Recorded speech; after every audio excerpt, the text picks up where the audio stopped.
Inventors Congress, a non-profit corporation for the promotion of ideas and industry, originated in 1958 at Redwood Falls. It has attracted scores of inventors and industrialists from all sections of the United States and Canada.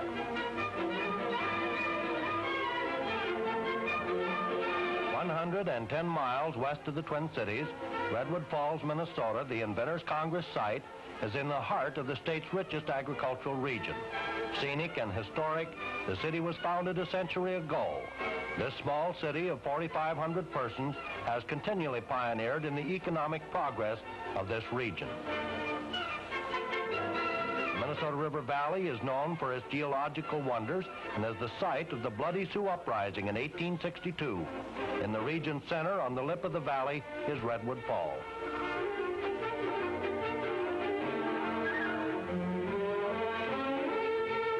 Agriculture leads all industry here. Neat, clean, modern farmsteads dot the landscape.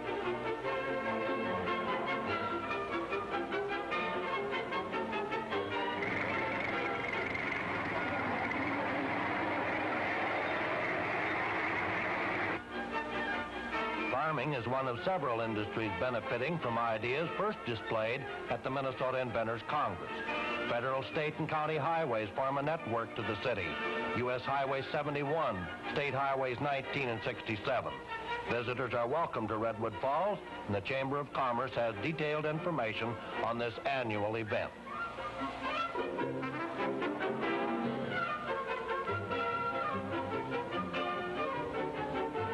We are driving down the principal street of Redwood Falls with drugstores and shopping centers, theaters, schools.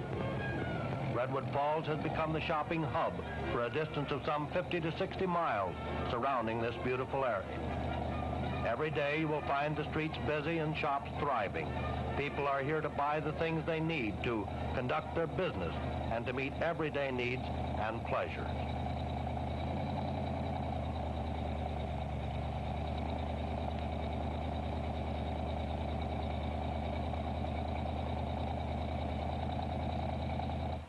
The new federal building houses the post office, agricultural agencies, and other government offices.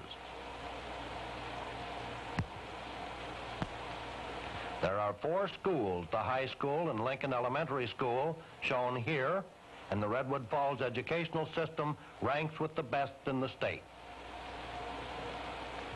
This is the new Sunnyside Elementary School. A new parochial school is located at the edge of the town, overlooking the Minnesota River Valley.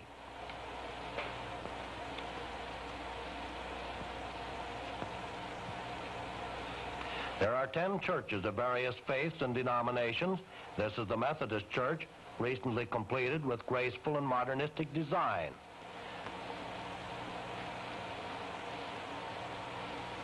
This is one of the Lutheran churches. Every year, it's a common scene to see the inventors and their families worshiping at the church of their choice.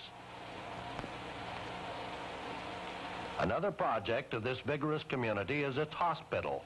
This 43-bed hospital has 13 doctors on its staff, including 7 from nearby communities. It's municipally owned. Playgrounds are always a part of any good, solid community. This is one of 8 playgrounds. These youngsters learn and develop under the guidance of trained supervisors.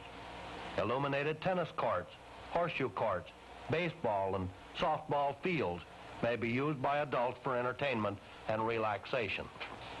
One of the most popular places in the city is the municipally owned swimming pool.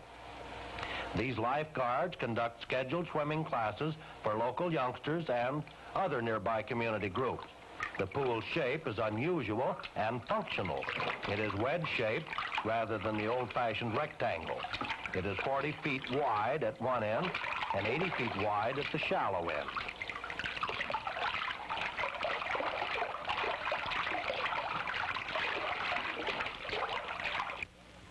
With a picnic area overlooking Lake Redwood, the West Side Park has become a popular stopping place for travelers.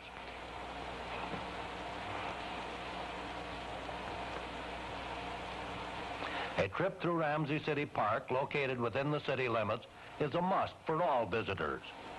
A view of Ramsey Falls is a unique and beautiful sight, unsurpassed in this predominantly agricultural area. Ramsey Park's 185 acres of rugged woodland is carved by the Redwood River and the Ramsey Creek. At the junction of the Redwood River and Ramsey Creek is a good place for fishermen to try their skill. Shelter houses, playgrounds, equipment, picnic tables, and camping facilities are located throughout the park. Miles of hiking trails provide natural and scenic beauty. Bear, deer, buffalo, peacock, and fowl of many kinds comprise the small zoo. This is another way to tour the park. Redwood Falls Saddle Club members and other horsemen enjoy many hours of pleasure finding new trails and spots to visit. Across the park is the Redwood Falls Golf Course. Much of the golf course is up and down, which gives variety and provides a challenge to the players who like the game. This 9-hole course has neat, well-kept grass greens and is a real pleasure to play on. Stockholders and directors manage the business of the country club. The annual Inventors Congress breakfast is held here each year. Looking out from the windows of the dining room, these patrons relax on a Sunday afternoon. From here they leave to visit the Inventors Congress. Why don't you come along for a visit too? The Congress is held at the Redwood County Fairgrounds each year. Traffic continues to pour into the grounds, which has ample parking space for more than 5,000 visitors each year. The traffic is controlled by City and Redwood Falls Civil Defense Police. 2 service organizations, Rotary and Lions, assume a share of the responsibility by manning the ticket booths and the gates. They also handle the ballots for the TOPS award. This award presented to the invention which the public considers the best. This office is the hub of activity for the entire Congress. Directors are kept busy processing the entries and completing the records of the Congress. Many inventors select the ample outdoor exhibit space to demonstrate, while others prefer an indoor booth. This displays an invention to its best advantage. Rain failed to distract these visitors from viewing the inventors' demonstration.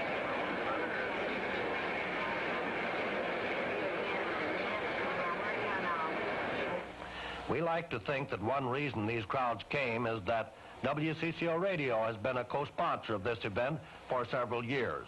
We broadcast interviews with every president of the Congress, such as Herb Bollum here, and with Kurt Wedding, explaining to thousands of housewives how they can feed ideas of new inventions into WCCO Radio and win prizes.